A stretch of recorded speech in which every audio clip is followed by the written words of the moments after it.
Dans un petit village niché au cœur de l'Afrique, où les couchers de soleil embrassent la terre avec une chaleur dorée, se dresse un majestueux acacia. Cet arbre, symbole de force et de sagesse, a été le témoin de nombreuses histoires. Mais celle-ci est unique. C'est une histoire d'amour, de défi et de destin. Une histoire qui commence sous l'ombre de cet acacia. Léla était une jeune femme pleine de vie, dont les rêves allaient bien au-delà des frontières de son village. Chaque jour, elle passait devant l'acacia, s'arrêtant un moment pour observer les vastes horizons qu'elle rêvait d'explorer. C'est là, un soir de pleine lune, qu'elle rencontra Malik. Malik était un voyageur, un homme venu de loin, avec un passé mystérieux et un regard profond. Il était de passage dans le village, cherchant un refuge pour la nuit. Léla, curieuse, lui offrit son aide et l'invita à partager un repas avec sa famille. Au fil des jours, Malik et Léla passaient de plus en plus de temps ensemble. Sous l'acacia, ils échangeaient des histoires, des rires, et peu à peu, des sentiments plus profonds. Malik lui racontait ses voyages, les paysages qu'il avait vus, et les cultures qu'il avait découvertes. Léla, quant à elle, parlait de ses rêves et de ses aspirations. Leurs âmes semblaient se reconnaître, comme si elles étaient destinées à se rencontrer. L'acacia, leur confident silencieux, était témoin de leur amour naissant. Mais dans ce village, les traditions étaient fortes, et l'amour n'était jamais simple. Léla et Malik devaient faire face à l'opposition de la communauté.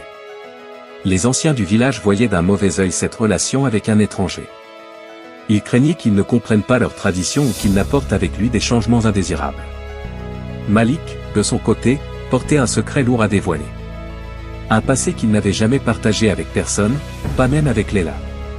Un passé qui risquait de briser tout ce qu'ils avaient construit ensemble. Malgré cela, Léla resta déterminée. Elle croyait en leur amour et savait que, pour être ensemble, ils devraient surmonter bien des obstacles. Mais leur amour serait-il assez fort? Un soir, sous l'acacia, Malik décida de tout dire à Léla. Il lui révéla son passé, ses erreurs, et pourquoi il avait quitté sa terre natale. Léla, bouleversée, sentit son cœur se serrer. Les larmes coulaient sur son visage, mais elle savait au fond d'elle-même qu'elle devait prendre une décision. L'acacia, avec ses racines profondes et ses branches étendues, semblait les envelopper de sa sagesse. C'était comme s'il leur murmurait que l'amour véritable était forgé dans le pardon et la compréhension. Léla regarda Malik dans les yeux, et avec une douceur infinie, elle lui pardonna. Elle comprit que leur amour était plus fort que les erreurs du passé. Ensemble, ils décidèrent de défier les traditions et de construire une vie basée sur la vérité et l'amour. Le village finit par accepter leur union, réalisant que l'amour entre Léla et Malik était sincère et profond.